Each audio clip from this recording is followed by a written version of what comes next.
ನಮ್ಮ ಸ್ಕೂಲಲ್ಲಿ ಸಾಕಿದಂಥ ಒಂದು ಮೊಲ ಇವತ್ತು 3 ಮರಿಗಳನ್ನು ಹಾಕಿದೆ.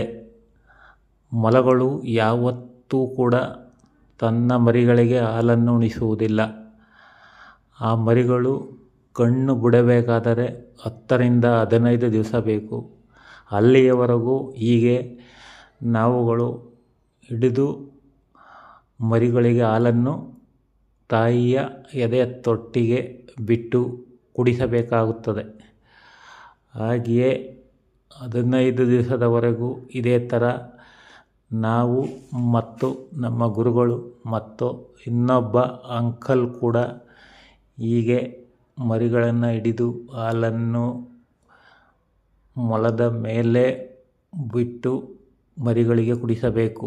ಮರಿಗಳು ಯಾವತ್ತು ಹಾಲನ್ನು ಕುಡಿತಾವೋ ಗೊತ್ತಿಲ್ಲ. ಮೊಲದ ಮರಿಗಳು ಸಾಕಬೇಕು ಅಂದರೆ ಭಾರಿ ಕಷ್ಟ ಐತೆ. ಇವಾಗ ನೋಡಿದೆ, ಈ ಥರ ಮಾಡಿ ಮರಿಗಳಿಗೆ ತಾಯಿ ಎದೆ ತೊಟ್ಟ ಹತ್ರ ಬಿಟ್ಟು ಹಾಲು ಉಣಿಸಿ ಆಮೇಲೆ ಒಂದು ಬಾಕ್ಸ್ಗೆ ಹಾಕಿ ಇಡಬೇಕು. ಇಲ್ಲಾಂದರೆ ಏನಾರ ತಿಂದು ಬಿಡ್ತವೆ, ಇಲ್ಲ ಅಂದರೆ ಅದೇ ತುಳಿದು ಕಾಲಲ್ಲಿ ಸಾಯಿಸಿಬಿಡ್ತದೆ. ಜೋಪಾನವಾಗಿ ಒಂದು ಬಾಕ್ಸ್ಗೆ ಹಾಕಿ ಮರಿಗಳ ಬೇರೆ ಕಡೆ ಇಡಬೇಕು. ಈಗ ಹಾಲು ಉಣಿಸಿ ಆಯಿತು.